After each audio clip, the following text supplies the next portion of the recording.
Hey there, it's the Jew from the Chew on This podcast, letting you know you can leave comments, questions, and suggestions a number of ways. Reviews and comments are appreciated on iTunes and YouTube, and you can check out our daily postings on Facebook.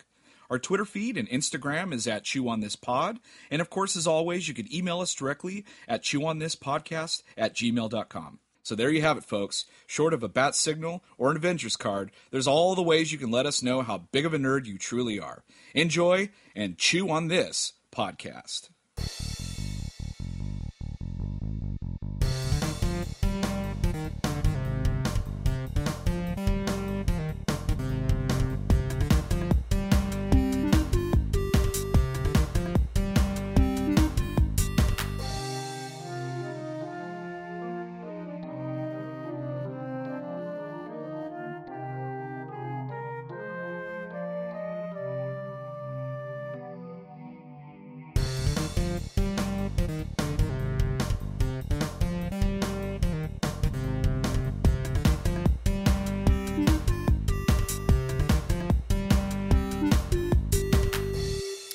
Welcome to episode 42 of Chew on This, a Nerds United podcast. I'm BJ. Vic. So last weekend, Ben-Hur came out, and it kind of snuck in there because like 2 weeks ago, I didn't even know about it till like 2 weeks ago. And then I thought to myself, why would the heck would they make that? Why would they remake that? You know, it was a pretty awesome movie the way it was. And this was a huge budget movie, which apparently completely tanked.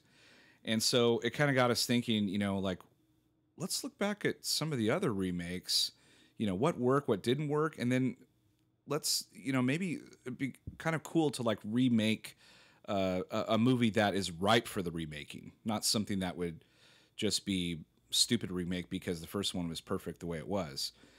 And so, first of all, think about, I mean, they've done this a ton of times, they remade movies, but think about some of the ones that actually worked.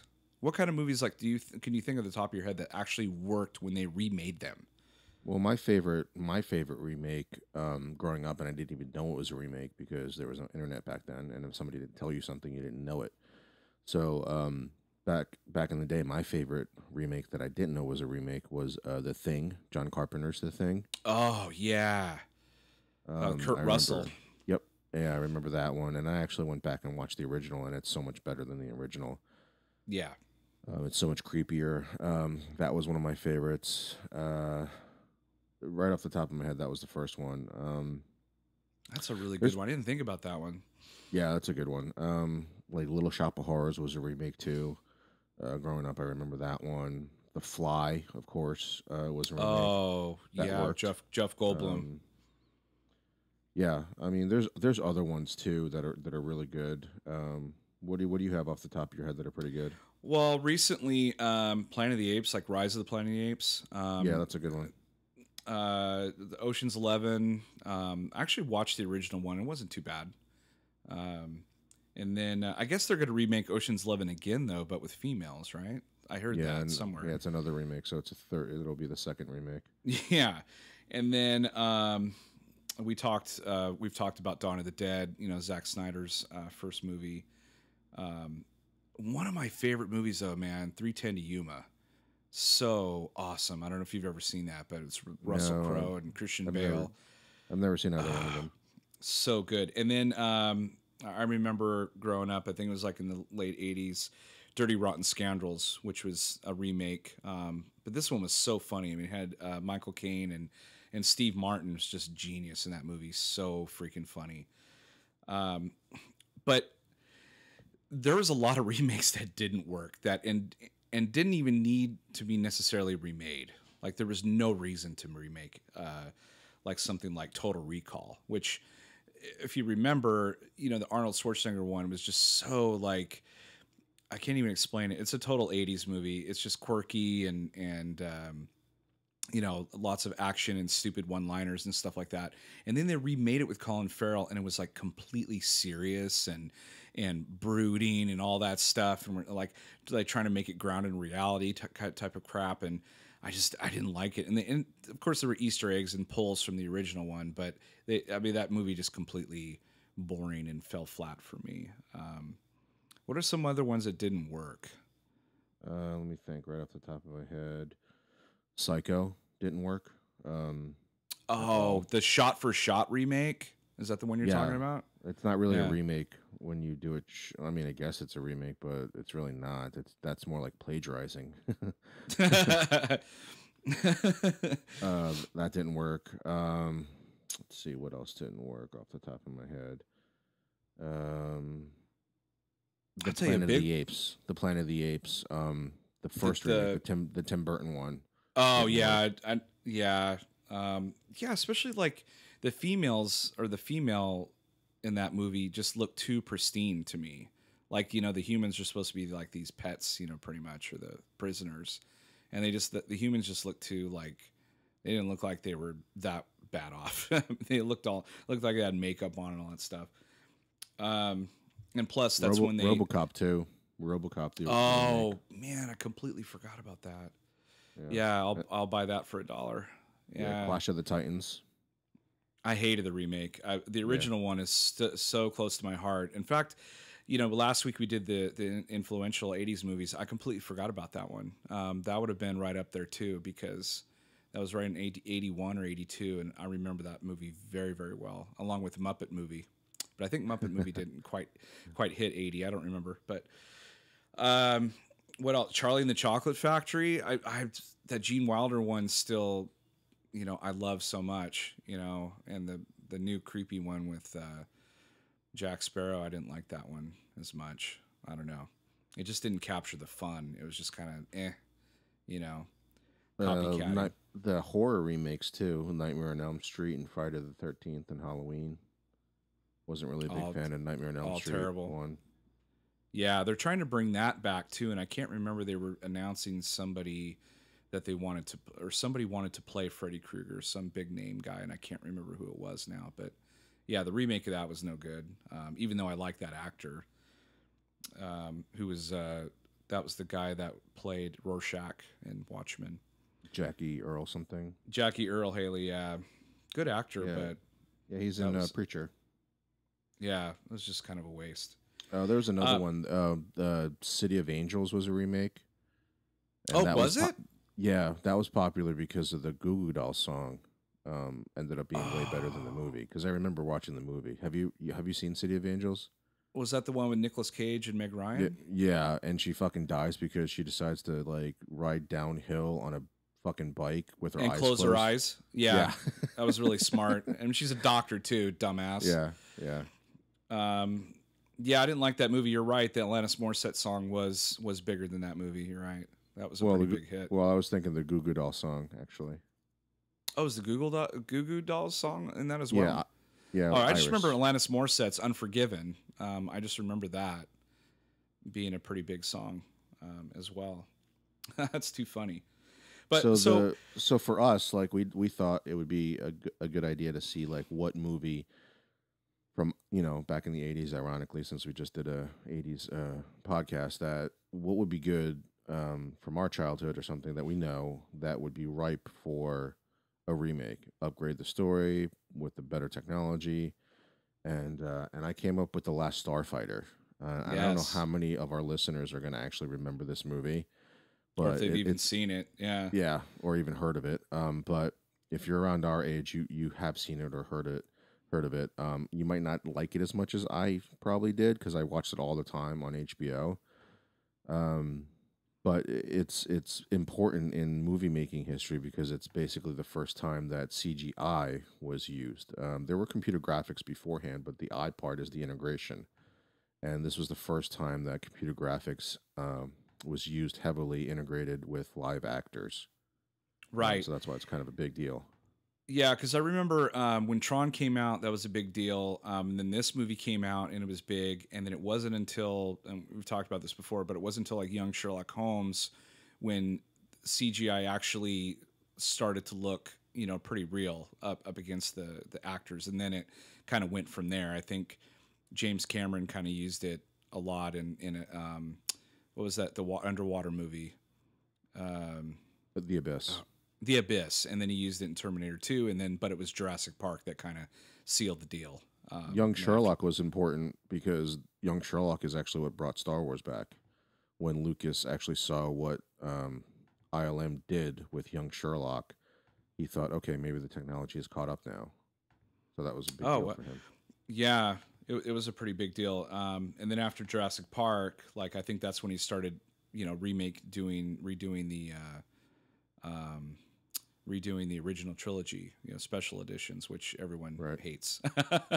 um, but anyway, which is so weird, dude, isn't that? It's almost 20 years ago when those came out. Can you believe that? I mean, it's 20 almost years, 20. Jesus. Yeah, next year it'll be 20 years when those things came out, and now we're looking at 40 years since A New Hope came out next year, which is Hmm. insane. It's a good time to be alive right now. So when we came up with The Last Starfighter, we were like, well, okay, well, we're just not going to list the name of the movie and then just end the podcast. So we decided, like, all right, well, what would we do? From the plot, from the director to the actors, who would we, play in our movie? What would we change? So this is our first ever Chew on This remakes The Last Starfighter. So it might be an ongoing segment for us. BJ, you're going to go first and let me know how you changed the story, changed the characters, or whatever. You're going to give me your director and your casting. So Yeah. you start with your Last Starfighter. So before we dive Oh, completely right. into it, We got to do the recap. we should talk. Yeah, we should talk a little bit about the movie. So it came out like in what, 84, something like that. Yeah. And you've seen it like a million times. I think the last time I saw it, I swear to God, it was like 20 years ago. And so I was really struggling to try to remember some of the major things that happened. So I actually went ahead and rewatched it. They released a 25 year edition a few years ago. So I was able to kind of track that down, and I watched it in HD, which was kind of cool. And boy, this movie, I mean, it is ripe for the remaking. I mean, they could make a movie or like a TV series out of this for sure, because there's so many elements in it that would work. As a movie in the 80s, you know, when you watch this thing, it is a total 80s movie. I mean, it mimics so many things that happened in the 80s, but it's not really a great movie. It's a great premise, but like not like they had something great and they just couldn't figure out how to kind of make it work. And so Vic and I, you know, we decided to like let's try and see how we could remake it for today's, you know, age.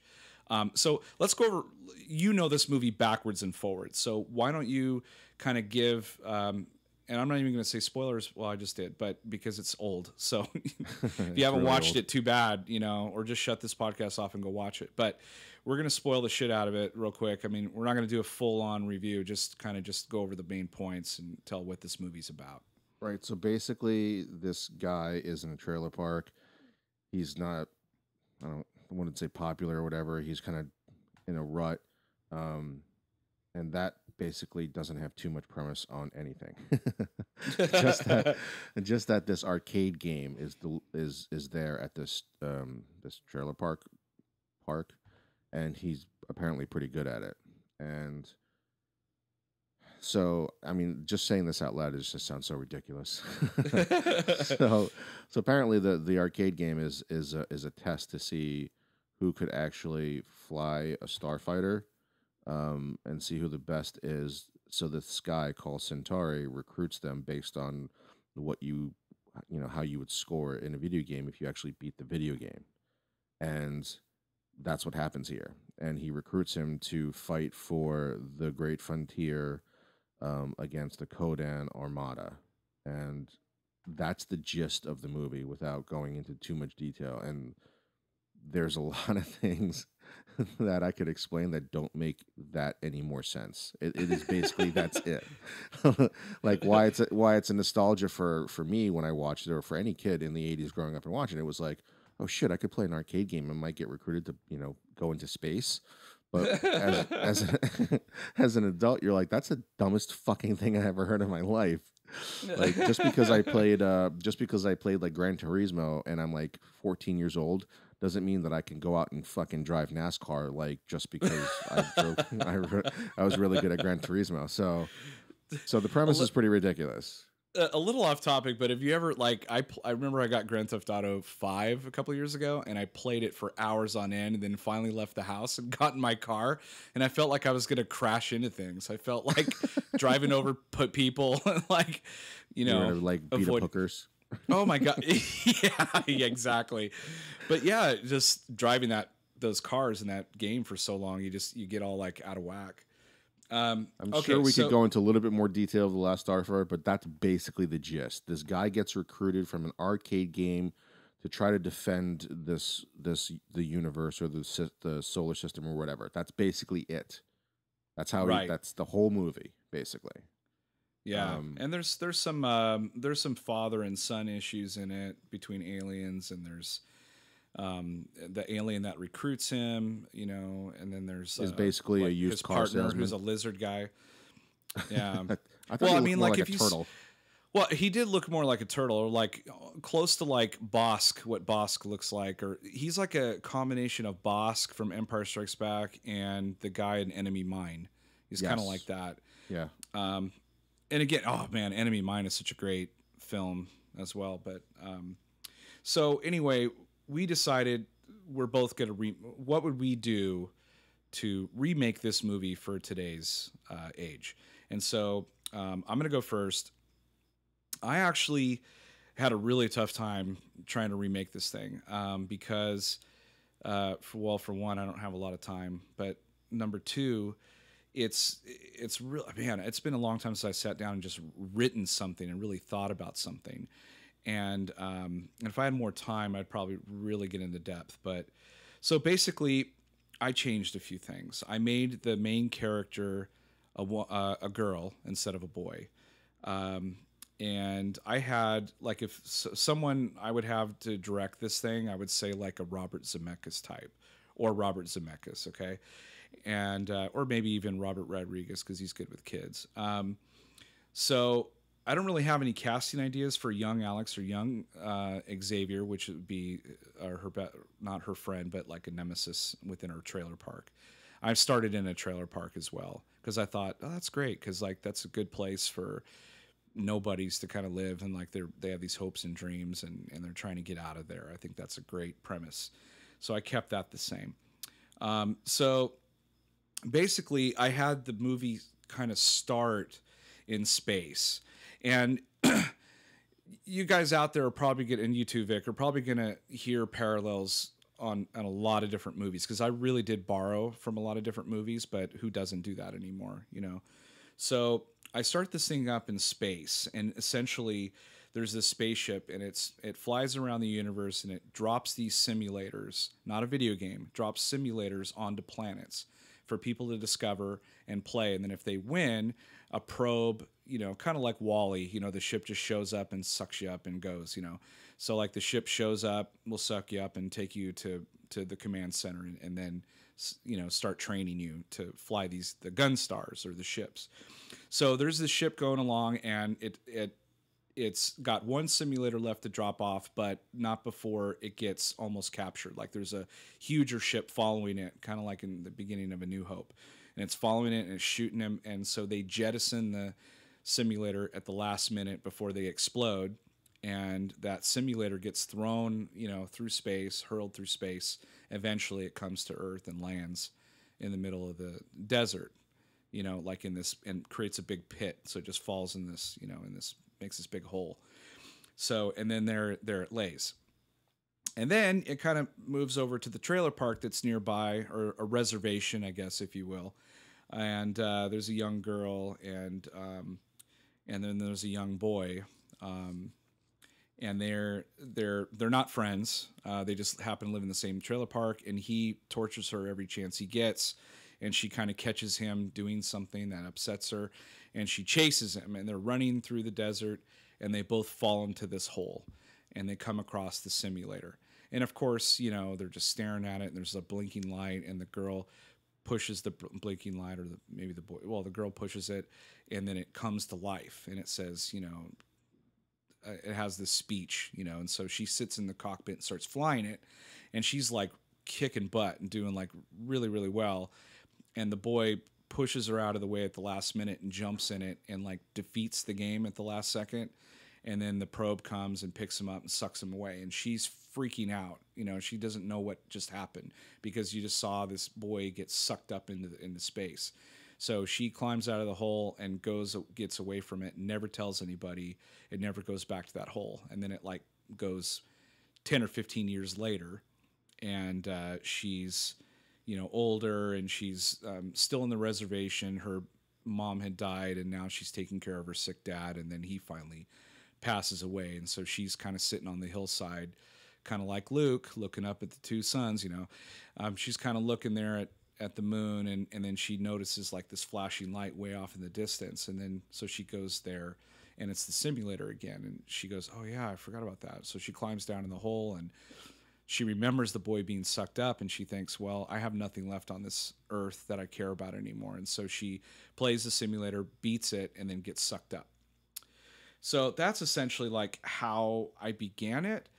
And then, so it's already different than the movie, because in the movie, the boy gets recruited by a guy named Centauri, but I got rid of all that stuff and just had her get sucked up there. But when she shows up, she's kind of unconscious, and she gets woken up, and she stares at this lizard guy, and he's talking to her in this like garbly, like gibberish language, and she can't understand. So like he grabs her arm and injects her with this thing, and next thing you know, his speech becomes clear to her, and then she's able to communicate with him. So she figures out that it's like, oh, it's, and I think that happens in the movie as well. Like he gets injected with something, or he gets something that helps him understand, like he can communicate with everybody around him.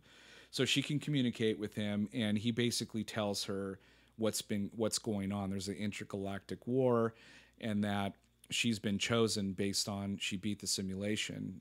And also there's a whole, like, I didn't go into detail, but like he doesn't know, you know, he's never seen her species before and all that stuff. And there's a whole kind of humorous thing there. And he asks her name, and she says Alex, and she asks him his, and it's this long, huge name. And she just kind of truncates it to 4 letters. And he's like, okay, yeah, you can call me that. And so he tells her the history of what's been going on, and says, you know, get some rest or whatever. And the next day she's woken by these like large sirens, and you come to find out that the war has come close to that base, and they're destroying the base, and she barely escapes with Grig is his name. It's the same name in the original movie.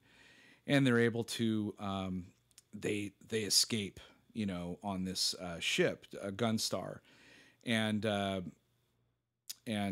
well, actually, I think they escape on a transport, and there's all these Gunstars kind of defending them, but a lot of them get blown up, and they jump into hyperspace. And anyway, there's some training going on. Grig trains her on the Gunstar. The main bad guy's name is Zur, and he's, you know, kind of relentless. He's just came into power 5 years prior, and so that's why they were seeking, you know, trying to seek out starfighters again, because he had destroyed most of them. And so that's why she's brought there. So she's being trained. There's another huge battle where everybody dies pretty much except for them, but they take off just in time. And they also got information that there's a secret weapon that they could attach to their ship. So they're seeking that out. And they go to this planet, and they find the guy that has the secret weapon. And just as they were about to get it, Zur, you know, shows up and kidnaps them and brings them up to his ship and steals the weapon, and inserts it onto the Gunstar that they had, you know, taken. So now Zur has a Gunstar and puts the weapon, installs it, and a lot of stuff, and reveals himself to her. And basically he's the young boy that she knew back at the reservation. He had been sucked up prior, but he wasn't killed. He was like basically put into slavery and tortured, and then eventually he starts working for them, and then he rises through the ranks and then becomes the leader. And so there's kind of this rivalry already, and now there's this big rivalry between them. And so basically what then happens is she's able to escape and take Grig with her, and they get on the ship and take off, and Zur sends his, you know, army after them, but they get defeated pretty easily because of the weapon. So Zur says, fine, I'm going to have to do this myself. And he gets in his ship and flies out, and they have this huge battle. Grig is killed. She's able to destroy Zur at the last second before pretty much the weapon's useless now, and the ship's like, barely working. And some other, people from the Armada from really far away show up. They had hidden the families away, and they show up and they greet her and they said, "Oh, we've come back because you've defeated Zur. Now we can rebuild our society and all that stuff." And they said, "We would love for you to be our leader." And she declines and says, "No, I want to go back to Earth and start my life." And so they take her back to Earth, and they go back to space, but not before leaving behind like a lapel thing that they all wear. And I think unbeknownst to her, she didn't know really what it was. And then like at the very end of the movie, it kind of blinks. It blinks at her, and the lapel glows in her eyes. So you know that at some point she's going to be summoned again, and maybe there's a sequel in the works. I don't know, something like that. So anyway, that's kind of like my movie in a nutshell. Again, I didn't want to do a bunch of details, just kind of go roughly over it. But like if that were to be remade like my way, there would be a lot of humor injected into it, a lot of battles. I like the idea of going to different planets this time, because the original movie, they're just in space and like in a space station at one point, and then like in space, and that's it. And then you never really see Zur and the main character like actually fight against each other. It's just kind of like, I don't know, a cat and mouse game throughout the movie. And it's, I don't know. I think I would like to see more battles, and I would like to see it ground, going to another planets, and then having it end to where I guess you could have Zur live so that you could do another plot thing, or have another threat, kind of in the works somewhere thrown in there. But, that's what a lot of movies do these days, is they look ahead to other movies. They don't really pay attention to the movie they're making. So I didn't want to like do that. But basically all you need to see is the lapel flashing to kind of say like, hey, we might need you to come back at some point. And that's my Last Starfighter remake in a nutshell. There you go. So I went a little overboard. To say the least. I think yours is like 1 page, 1.5 pages. I'm like, word. Something like that. I think like two pages tops. Mine's fucking 15. Mine's 15 pages because, like, I guess it was more of like one of my movies growing up, more so than yours, because I actually hadn't seen this movie in a really long time, but I had seen it so much growing up, I didn't need to. I knew it. I know it inside and out. So I'll start first with the director and the cast. Oh, there was one thing though before we get into that.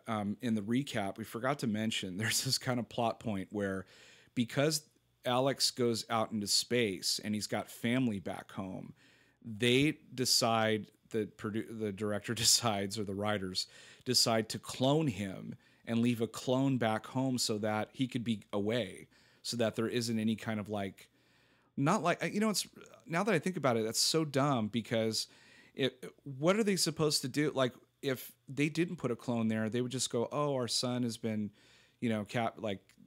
kidnapped or dead, or he ran away or something like that," and then like that's the end of it. But no, you put a clone there, and it draws even more suspicion, and then eventually they find out it's a clone because, just the way it's behaving, and so that was a really weird plot point that they did in the movie, which I completely left out. I'm like, I didn't want to do no clones. Yeah, I took that out of mine as well. It was kind of dumb. Yeah. So for my director, I chose Jon Favreau. That's a great choice. I just the working with the technology that would be needed to make this movie, plus I don't know, just the whole setup. I just pictured Favreau. I just pictured Iron Man. Well, especially as we did Zathura, Iron Man, Right, and now Jungle Book. Yeah, he's amazing. I just figured, like, I just thought he had the right tone for the movie. Not too serious, not too lighthearted, just somewhere in between. My Alex is Asa Butterfield from Ender's Game. That's a good one. Who was also in the running for Spider-Man at one point in time. My Maggie is Amandla Stenberg. She was most famously in the Hunger Games, and she's also been in a few episodes of Sleepy Hollow, I believe. Oh, okay. Yeah, I know who that is. Let's see. Uh, Centauri, I chose John Cho for it. Oh, that's a Enduran, good one. Enduran, I chose Michael Keaton. Oh Zur, God. I chose Joaquin Phoenix. I want to see Gr- this movie. Greg, I did Charles S. Dutton. I'm not sure a lot of people might know who that is, but that's he was in Alien 3, and he also had his own TV show Rock. And I just needed That somebody. what a pull. I haven't seen that dude do anything in a while, and he's a good actor. He's I got a just very needed distinguishable somebody. voice too. I needed somebody who could be funny but serious and a leader at the same time. And just watching Rock and Alien 3 um, gave me all that. And plus, I didn't want to choose like Idris Elba because he's basically been in everything. Mm-hmm. And then Lord Krill, I chose Bryan Cranston for it. Oh, that's a good one too. So I'm because I went so much in depth. I'm not gonna try to do um like scene for No, scene or anything like that. just do Um, your basic plot. Like what are some similarities, and what kind of things would you so remake? for me, the similarities are instead of an arcade game because nobody really goes to arcades anymore unless you go to Dave and Buster's, which I would not want to do that. I chose console games, so I kept the concept. Console games are still pretty popular, and so are gaming leagues. So I decided to change that part of it and use gaming leagues as a way of recruiting people or kids or just anybody to be able to do this.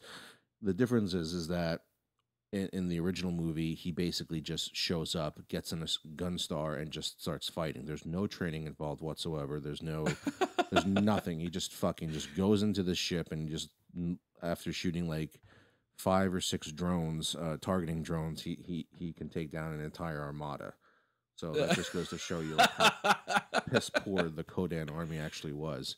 So in this one, there is like a flight simulator that he is training with. I decided to take his character and kind of give him a darker past. So he basically is the number one gamer in the world, and right before the championship game, he's around 17. He his father gets really sick and dies, and he backs out of everything. He backs out of the gaming tournament. He backs out of the college that he was going to go to, some Ivy League school where he was like going to be like a mechanical engineer or something like that. Mm-hmm. So he's smart too. So that was like all these little things that I needed him to have some kind of knowledge of anything. That he wasn't just some guy in a trailer park that all of a sudden knew how to fly a starfighter pilot or be Right. a pilot. So I needed something to show that he was He's like like a smart or really whatever. poor Tony Stark. Yeah. So so he becomes reclusive because he has to help his family out. I kept the whole love interest with Maggie there. Um and but once he leaves Earth, there's no drone or there's no beta unit. I think they call him beta. Mm-hmm. In the original, there's nothing like that. Once he's gone, he's gone. So Did you fly him in a Hearst all the way through no, space? he thinks so. Basically, what happens is Centauri goes to his apartment.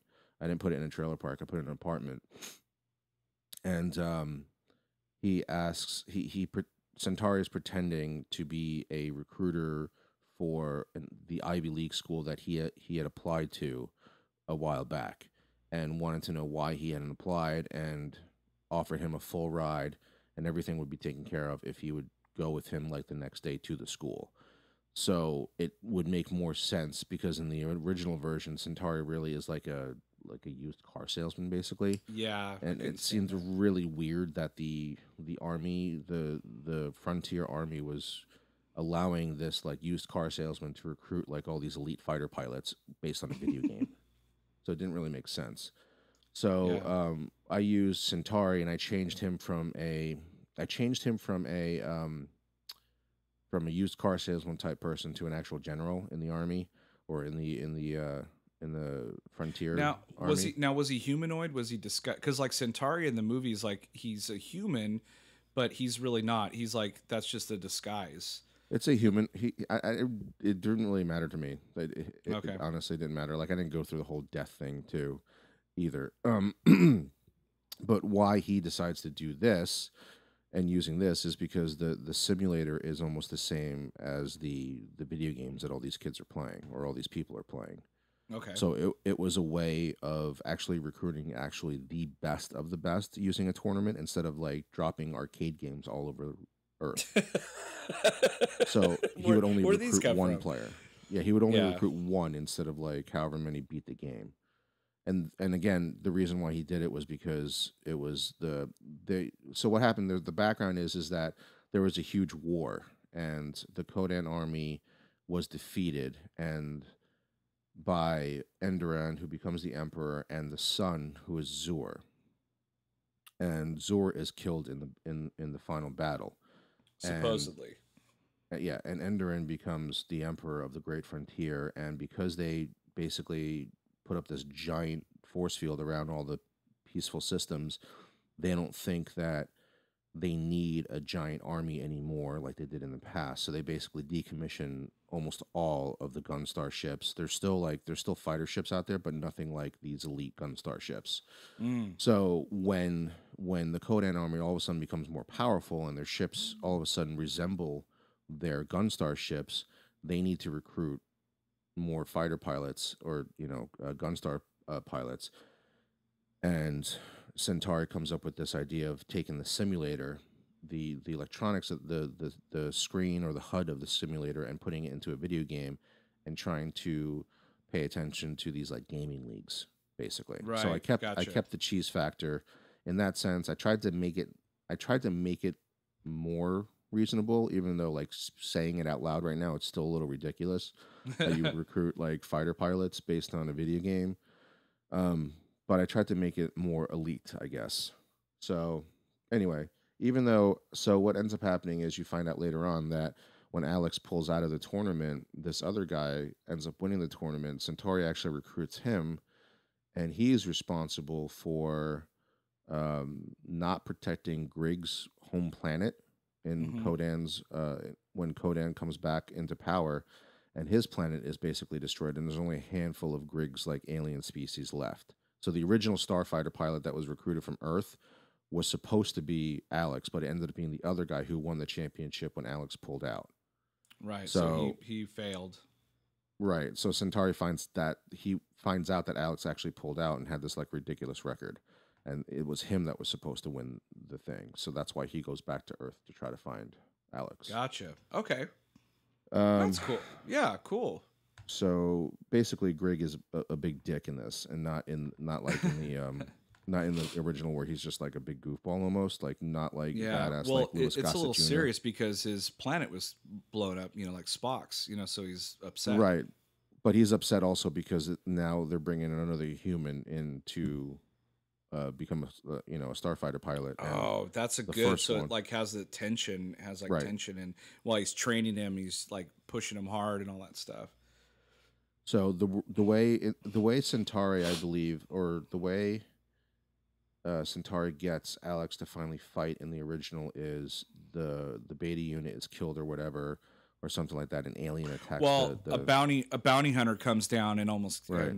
almost kills him. So like he's like, oh, Yeah, so I need I need. that's how he gets to take off. In my version, when he finds out that he's in space because they take a private jet, and he thinks that the private jet is actually going to the Ivy League school. The jet actually takes off into space, and what Centauri tells him is that, or actually Enderon tells him that they intercepted the spies in the Kodan army that they had planted there. Find out that in order for Kodan to continue this war, they need to replenish their resources, Mhm. and the most defenseless planet that would give them least resistance is Earth, with the most resources. So they're actually on their way. The Kodan army is actually on the way to Earth to destroy it and take all of its resources, and that's how Alex decides to That's why Alex decides to do it, to stay and fight Gotcha. instead of like the whole back and forth. No, I'm not going to do it. Okay, an alien's here. I'm going to do it now. Right, right. Which that Um, again, that's just a waste of time when they do stuff like that. yeah, it was really difficult, like doing something like this because like I had never done it before and trying to figure out. Like a funny story is like when I was like casting this movie, and ironically, like we're all about diversity. I casted nothing but white people in the beginning of this. I I did that too, and then I consciously kind of went back and thought to myself, okay, who would I have? And I think I put Michael B. Jordan as Xavier, or he turns into Zur, and then I like bounced back and forth between like Emma Stone or the girl that was in Ex Machina, and like just kind of like just going all over the place. Um, I settled on Emilia Clarke, who's Daenerys. In Game of Thrones. And then, of course, I just, because I couldn't think of an actor to be Greg, I just immediately said Idris Elba. But you made a good point that he's done a lot of acting, under makeup and animation, all that stuff. So he's done all that stuff. So we need someone different. Um, so Right. yeah, So once Alex decides to fight, he actually gets some kind of training, which doesn't happen in the original. no, that Um, always bothered me. How just because you're playing a video game doesn't mean you can get in an actual ship and start flying it around. So that always like I was even at a young kid, I was like that this doesn't make any sense. Like he needs some so sort of formal training. so he's fine. He's doing the simulators, and it's only like about a week that he's actually in the simulator. But he starts remembering like, because what how he was playing the game. Like he bought an actual like control pad that mimicked the cockpit, but he didn't know that it mimicked the cockpit. He just thought it was really cool. So he'd always played the game kind of like in the cockpit somehow. Because you know how like when you there's like a Gran Turismo Yeah, like steering the wheel and shit joystick. like that. So basically, Yeah. the Kodan put the joystick that matched the Gunstar in Best Buy, hoping one day he would buy it. So well, not the Kodan, the Frontier The Army or Frontier, whatever. the Star League, yeah. Okay, so he's training, and he's training, and he's starting to get more comfortable with everything.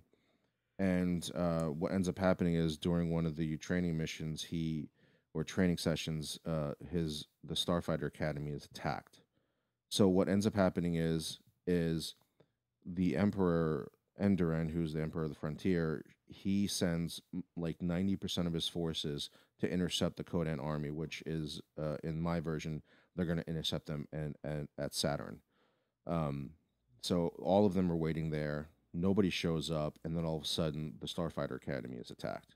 So what you find out is that Zor, like nobody knows that Zor. Everybody thinks Zor is dead, but he's actually been alive this whole time, and he knew Mm, about the spy, and he leaked the information that they were going to go to Earth, but instead he actually wanted to destroy the training facility, the Starfighter Academy, and like make a major blow to the Frontier, doing it that mm-hmm. way. So they're basically there's starfighters there, but there's only two gun starships left because of the whole peace thing for 30 years. There's only two left. One of them gets destroyed, and Gunstar 1 is the only one that survives. And Alex goes in and um, he goes in and takes off and tries to fight the Kodan army. So what, or Armada, I should say. So Mm-hmm. one of the other things that was really bothering me in the beginning of the original movie was that it's literally just Alex and Greg in one ship against the entire Armada. But the problem with the word Armada is you need more than 20 ships. Right. It's usually 500,000, whatever. Yeah, so that he Um, only fights like 20 something ships and somehow wins the entire battle. So in my version, the starfighters there are actually fighting. They're like outnumbered 10 to 1 or something like that, but they're still fighting. There's a lot of people fighting. So it's more believable, I guess, in this really unbelievable movie so far. but but anyway, so Alex gets in the most elite ship that's left, or that was ever made, which is the Gunstar 1, and he goes out and he starts turning the tide. because before then, for every one ship that they would destroy of the Kodan army, 5 of the frontier ships would have been destroyed. So Hmm. he's starting to turn the tide, and I needed Zor to actually get off of his ass, unlike in the original when he doesn't do shit other than when he escapes out of the escape pod. So Yeah, I needed him to get out of the ship and fly in his own Gunstar ship. So that's what ends up happening because that's what he I realized had that happening too. he sees the Gunstar 1 ship reminding him of his father's ship, and he goes out and fights uh, Alex. What I forgot to mention was that the whole motivation is for the 30 years of peace when Enderan thought his son was dead, Zora actually was tortured the entire time, and it is until because of the torture and the torment and the pain that he's been through, in his mind he feels like his father and the entire frontier had deserted him. So he starts seeking revenge, and he turns around to the Kodan people and says like, "Hey, if you let me live, here's how you can bypass the frontier shields and get to the academy and all this stuff." That's his motivation. In the original Ah, movie, I don't think that the motivation was really a big deal. He just no, he was a little punk bitch who's mad yeah. at his daddy. So yeah. So I needed the mad at daddy thing, but like being mad at daddy doesn't mean you destroy an entire civilization. It wasn't like I didn't buy it. So I needed like him to go through some serious shit, like really Hmm. bad stuff, in order to like have this like psychotic break. So that's basically what happens. So So as so in your in your movie, it's like it's almost like Demolition Man. Like there hasn't been any violence or killing or anything in many years because they've brought peace, and then but in the background there's somebody well, kind of it's not to the like ridiculous extent as Demolition Man because they're still an army. They're still right, starfighter ships, but but it they would haven't basically fought in so like long that right. they They can't would they don't. really. It would be like our army, but we don't have any Navy SEALs or we don't have any Rangers.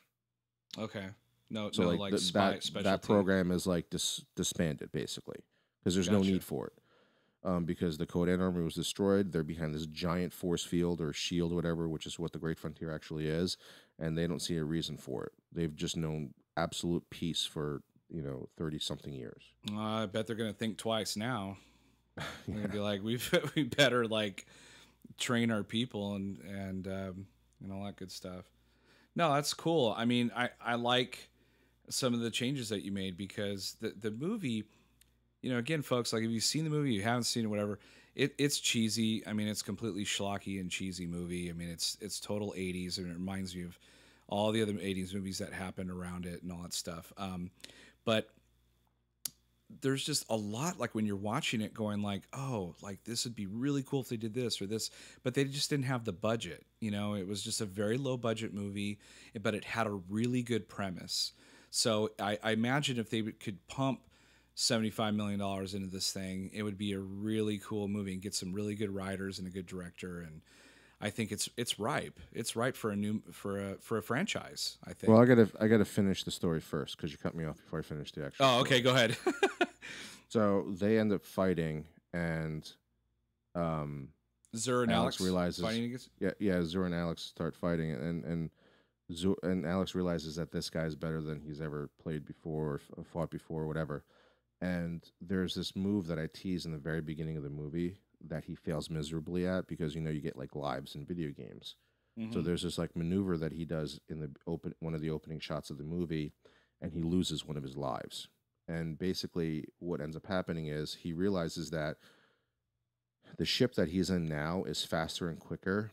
And if you remember in the movie, the Gunstar gunner chair rotates individually separately from the ship itself, but at the same time he's still flying the ship.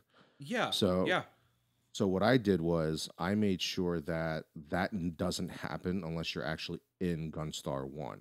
Like all the other Gunstar ships stay stay static. Stay static, Gunstar right? Gunstar 1 is the only ship that has the rotation in the cockpit. So what he realizes in the middle of in the middle of fighting Zor is that he can actually do this banking maneuver and actually turn the guns around at the same time when he couldn't do that before. So Oh, So I tease that like in the very beginning of the A little movie, foreshadowing. So and he's able to. he just basically dies in the game, and he Right. comes back and he wins. But in this version, he realizes that he can actually pull this maneuver off. So he pulls the maneuver off. But the other thing also was like I had to figure out how to destroy the quote unquote armada with one ship. So I hate the name Death Blossom because it's just so stupid, Mm-hmm. right? So I tease that there's a special weapon on the ship, and anybody who's watched the movie, the original, would know like that's Death Blossom, but I don't let it be said in the movie. It's Basically, such a I pulled weird this. name. Yeah, I pulled the Captain America Civil War, not Civil War, sorry. Yeah, Civil War. Was it Civil War? No, it wasn't Which Civil one? War. It You was sure? Avengers 2. Avengers 2. So Okay. there's the scene where at the very end, when Captain America is about to say Avengers Assemble, but the scene Yes. cuts off. So what ends up happening is he's about to Greg is about to answer him about what the weapon is called, and he gets to part where he says Death Bloss, and that's when Zor actually fires on the ship, and like Nice. and you don't actually hear the word Death Blossom.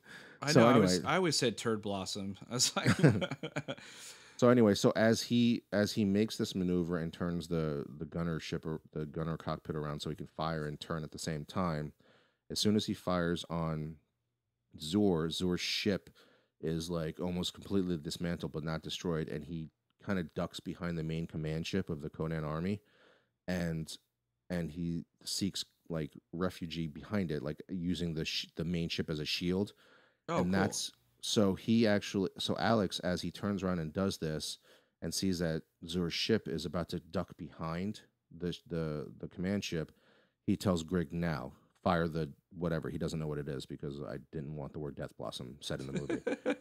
So he fires it, right? And basically what ends up happening is the lasers and missiles fire in all direction, but the cockpit doesn't move because I never liked that he basically would just throw up like from that thing moving the way it does. So it's just missiles and everything is being fired and destroyed at the same time, and the way that it's being done, it basically destroys the command ship.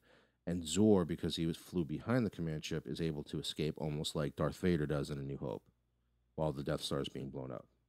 So I pulled that Nice. out. So that's how the ending fight, uh, like is done, or the main battle, and then uh he basically, he doesn't have that giant parade or whatever, that giant party like in Return of the Jedi and the end of Last Starfighter happens. That doesn't happen. Right. He's basically back at the hangar, almost like at A New Hope when they come back after the Death Star is destroyed. There's no medal scene, nothing like that. Basically, it ends with Centauri asking what's next for the Last Starfighter, and Alex smiles and it fades.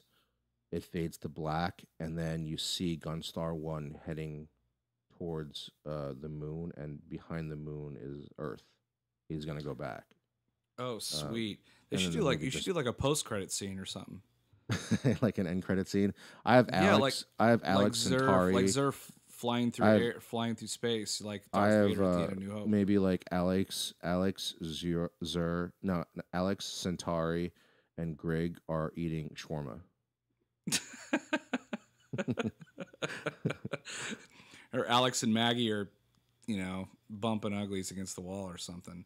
Yeah, I mean, there's so much With more that I Greg probably looking through the window. there's so much more that I probably left out of this. I'm gonna try to find a way to actually release this, either on our Facebook, probably, where I'll like probably, I think it can hold 15 pages of text, but I'm not sure it can. That's a lot. You could just open up a WordPress and just throw it up on there. You could put Yeah, a ton I've of got to stuff in find a there. way to get it out there. But I wrote 15 pages of this thing, and I'm kind of curious to see what people. I'm more afraid of people who don't read it and start trolling it. Well, I Like, mean, it is the internet. I mean, that's going to happen. yeah, You're going to get people that are like, "Oh, I dig that movie," and "Oh, cool, you did a good job," or you're going to be like, "Oh, you're such a hack," or whatever. I it mean, was really that's difficult doing this shit because like we constantly talk about like plot holes and stuff like that. So as I was writing this thing, I'd remember, oh wait, I can't do that because I did this before. And instead of doing what like Zack Snyder does and says, "Fuck it, I'm just going to keep filming this," I went back and fixed the part in Or the go against beginning. character, go Yeah, against character or something like I that. went back in the beginning. Like I fixed a lot of things because like as I was writing the ending, I couldn't figure out how to do like the final battle and like what maneuver he would do. And like, oh, it'd be kind of cool if I teased it in the beginning, but I didn't. I was like, oh, well, let me tease it in the beginning. So I went back to a scene in the beginning of the movie where he's playing a video game and fighting this kid in the video game, No, and he actually loses. that's awesome because we've talked about that extensively. How some movies have done a really good job of teasing something at the beginning, and then you kind of forget about it, but then they reveal it at the end, and it's not like this. I mean, it's a really cool reveal, not like a "what just happened? I don't remember." And then your buddy goes, "Oh, I think they showed that at the beginning of the movie." That kind of thing, like Green Lantern. The way they did their thing. But like when you talk about Joss Whedon's Age of Ultron, they hinted a couple things in the beginning, and then they paid it off big time at the end. So that's Thor's hammer is one of the best payoffs ever. the best. So that's tough to do. So you can't be too subtle. Otherwise, when it happens at the end, you go like, huh? Like, I don't understand. How did he do that maneuver or whatever? So if you think about it, that's a pretty good callback, I guess they call that. So yeah, I have a few Easter eggs in here, but like maybe 3 or 4. well, Like yeah, and again, we've talked about that too. Like Easter eggs are things that are fun. They're not plot points. So if you put an Easter egg in there about Last Starfighter, you put things that people that have seen the previous movie go like, oh crap, oh that's so cool, he paid homage. It's not, Easter egg is not a plot point, Zack Snyder. It's not a plot point. So, but yeah, I mean, this is a very like, again, it's an enjoyable, it's a cute movie. You could show your kids. I definitely think it's ripe for a remake right now. In fact, weren't you the one that telling me the other day that they tried? They've been trying. Spielberg tried to remake this. Oh my gosh! If Spielberg can't remake it, who the heck? Who can? It's not going to be us. Who does it? Who does the rights belong to right now? Of the Last Starfighter? It's the original. It's the original writer, and I heard. I tried figuring out before we decided to move forward with this. Like, is there an actual remake going on? Because that would be really shitty if we did this, and like the remake comes out in like November. But apparently, and it's something completely different. It went back to the original writer. And he's trying to launch it as a TV series, and I think he's going to call it like the Starfighters or something like that, where it's not the Last Starfighter. Starfighter Chronicles or Starfighters or something. I don't know, that. But I mean, I'd like to get this out there, just like because I'm not a writer. Both of us aren't writers. I mean, you're more of a writer than I am. I write like maybe like I wrote music and stuff like that, but that's different. Like 15 pages of something like this is a lot for me. And it jumps between like screenplay and novel and prose. Yeah, it's kind of like fan fiction. It's totally fan fiction, but you could, if you wanted to, you can go in there and then put in all the details and more dialogue and stuff. And make we just got to find a way pages, but we should find a way to put both of ours out there. Just as part of the episode. Oh, for sure. And you could actually do a combination of the two. I mean, you could do all sorts of things with it, but I really hope they do remake this. I mean, there's not a lot of things out there where I'm like, oh, this needs to be remade. Some people are like, oh, we should remake Back to the Future, and I'm like, how can you do that? Like, you can't. They tried it with Ghostbusters. I think box office wise, it was a failure. I did think the movie was good, but the original one is just so much better. And so I think there is something to be said about doing remakes or doing a continuation. So The Last Starfighter, though, I think because it's so kind of obscure at this point, and it's been a really long time, and none of those actors, I mean, half of them are dead, and the other half like are unknowns. And it's just like they could remake this thing completely from top to bottom. Somebody like when you whoever the big heads are in like Hollywood studios, you should really look at a movie before you say, okay, we should remake that. Like, even though Clash of the Titans sucked, the remake, that was ripe for a remake. Like, it made sense when I heard that they're going to do Clash of the Titans remake. I was like, oh, cool. I did too. It just made it way too freaking serious. I mean, I don't know what the deal is with that. That movie. But the story wasn't good though. Like, here's the thing about The Last Starfighter. No. Like, there's certain things in here that you can get enjoyment out of. You can get like a fish out of water.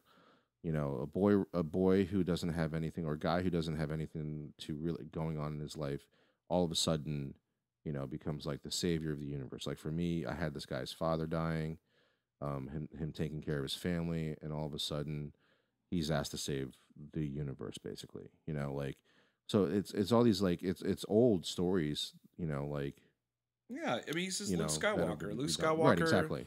Yeah, Luke Skywalker lost his aunt and uncle, and then he went off with old Ben. I mean, this guy Alex goes, and in your version, But people if are you're a dead, and so studio he head, goes. He goes with don't look Grig. at a movie. Don't look at a movie like Back to the Future and be like, or you know, even Ghostbusters. Even though I really liked the remake, um, don't look at it and be like, we should remake this because it's really popular. That's a really awful way of looking at a movie Yeah, to remake yeah. it. You should remake movies that are really popular. I mean, Back to the Future is considered one of the most flawless movies, and Ghostbusters as well. So you don't remake those. I mean, maybe a Yeah, continuation or you an can offshoot. upgrade the technology. But like, if you watch the Last Starfighter, there's an '80s cheese fest going on in it. But there's like an underlying thing, and I don't know if it's because I'm nostalgic to the movie, but there's a better story there, Yeah, I agree. we probably didn't capture it in our fan fiction or whatever the hell you want to call what we did. But I feel like there's a better story there. Like when I look at Back to the Future, there's not a better story there. Yeah, Ghostbusters, there wasn't really a better story. Yeah, you could have like improved on a few things that they didn't do in the original that they kind of did in the remake. But was it necessary? No, because Ghostbusters is just this like iconic. I mean, it's difficult enough to remake a movie, but when you remake an iconic movie like that, you have yeah, nothing to gain but failure. Like in that yeah. sense. Absolutely, absolutely. And when you have way too many people that love it for what it is, it's hard to, do a remake like that. I mean, I mean, there's Ben Hur. bunch of movies. I mean, Ben Hur Ben, had Kirk Douglas in it, and like I mean, I've maybe seen it once, and it's not on my top 10 list ever of all time films, but I know it's a classic. Like, why would you remake that? Like, what? Like, if somebody said to me, like, we're gonna remake Sound of Music, I'd slap him across the face. Like, you yeah, don't go and remake those movies. they are doing. I know Disney's doing Mary Poppins, but it's a continuation with Emily Blunt as Mary Poppins. So, um, Disney remakes look pretty good. I mean, they just released some photos online of the new Beauty and the Beast movie. It's probably the oh only my remake or live gosh, action remake that they've come out with that I'm like, oh my god, I can't wait to see that. yeah, me too. Me too. The other If ones are Favreau okay. does if Favreau does like the Lion King remake, I'm fucking there. Oh my gosh, I never thought of them remaking that. I know they're trying to do Aladdin and a bunch of others. Little Mermaid was just announced that they are doing that. Yeah. So that'll be interesting because it'll be all underwater and stuff. But yeah, they are remaking. Was it you that told me they're remaking Splash? That one's. I mean, that's right for a I mean, you could do a remake on that too. They're reversing That. the roles in that. I think Channing Tatum is playing the mermaid. Oh, so they've reversed the roles. Yeah. Oh, that's interesting. That's okay. I mean, I kind of reversed the roles in my fan fiction there, but okay. But see those standalone movies that were good back then, but I mean, you can improve upon them or whatever. I think that's okay. But again, I think you're right. Studios kind of get overzealous. They're like, oh, that thing worked 30 years ago. Let's do it again, and let's put this guy in there and do this thing, and they make it like they spend too much time. Like they're so serious about it, but it ends up becoming something that is not what the other one was. Yeah, the And perfect example would have been Total Recall because if you watch those back to back, right?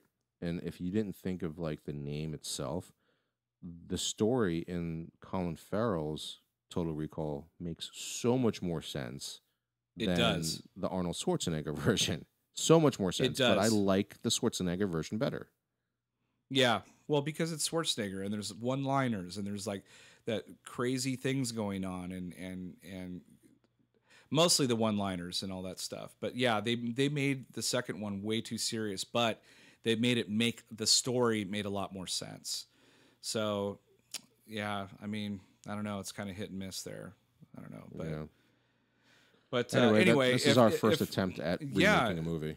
yeah, let's chew on this remakes Starfighter, the Last Starfighter. I'm sure. I mean, this was kind of fun, so we'd like to do that again at some point. if something kind of catches our eye, I'm like, oh man, that's right for the remaking. We should do a thing on that. That'd be a lot of fun. And you guys are welcome to comment, on our YouTube, please, on our Instagram, please on comment our Twitter, or let us know how we can get our 15-page treatment for this movie out. Yeah, absolutely. And if you guys have a suggestion of like, hey, you guys should remake this, we'll take it into consideration, and then we'll sit down. Maybe we'll write our little fan fiction for it. But no, that was a lot of fun. So anyway, yeah, that's episode 42 of Chew on This, a Nerds United podcast. I'm BJ. Vic. Until next time, folks, chew on that. Later.